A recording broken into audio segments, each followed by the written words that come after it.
Water pumps can bring water up 10 meters. Each block here is 4 meters.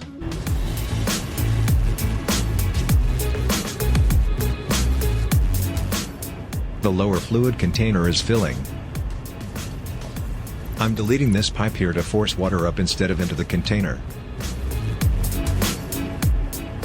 But there's still no water flowing to the one on the right.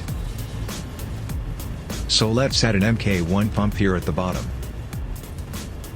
Might as well take a quick look at pumps.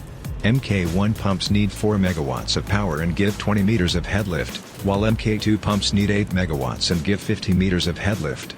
They don't cap flow rates, meaning Mk1 pumps can function on 600 and 300 pipes. If not powered, they function as valves. There's also a really well done plumbing manual by Magallian that goes over all of this and more. It also provides more info on more advanced things like input priority circuits, using two-way pumps, flow rate filters and other special circuits. Definitely worth reading this or going to it if you have a fluid-related problem. I'll link to it below. Alternatively, Google Fix-It Pipeline Plumbing Manual. Back to pumps. So we just placed a pump down here. Now the pipe is filling. But why isn't this one? The pump's head lift is exceeded. So, we need another pump. Head lift, or the water level, is shown as a blue circle when you go to place another pump. The pump will snap to the circle. Remember to plug it in. Now this is filling.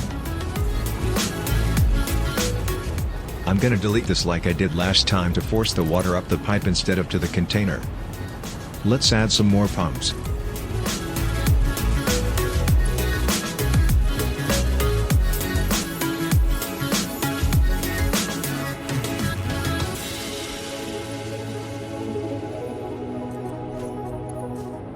It's okay to place below the blue circle, just not above.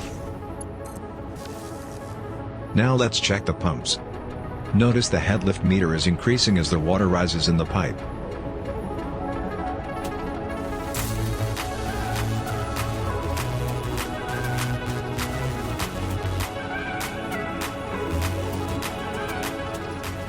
And the container is filling. It's all good. Let's do it for real at my turbo fuel plant. This time with Mk2 pumps.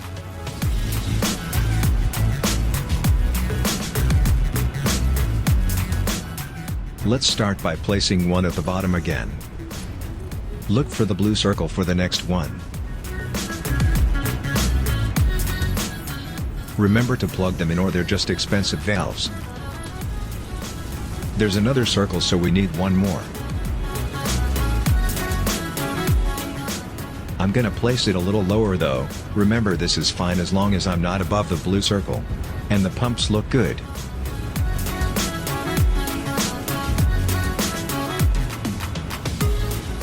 Let's take a look at packaging. You need some constructors temporarily to make enough empty canisters to keep your packagers fed. I'm bringing in plastic for the canisters with a drone, but there are other recipes for this. Don't worry too much, as once the system is started they will be recycled and you can delete the constructors. Each packager can do 60 per minute, so you will need 2 for every 1 water pump. You will need a storage container. This is to collect the empty storage containers from the constructors and also the recycled ones from the packager at the receiving end. Now we connect the water. Let's bring a conveyor lift up. I actually only needed one packager to unpack the water, as it will unpack at 120 per minute. Let's connect the output pipe to the fluid container at the top of the tower. And place the output conveyor back down to the storage container to send them back to be reused again. Quick check to see if things are working.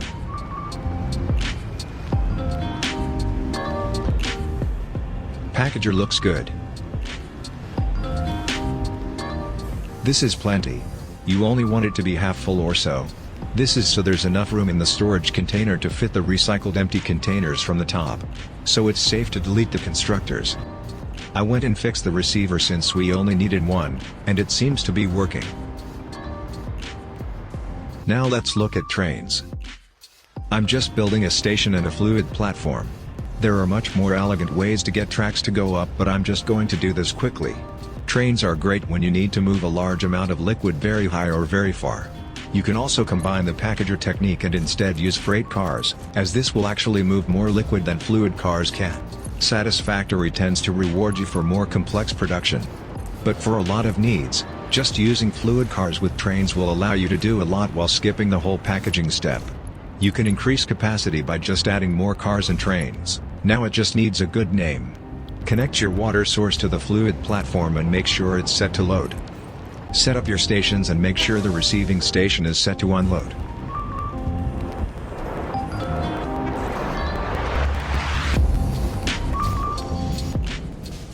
Your shipment of water has arrived.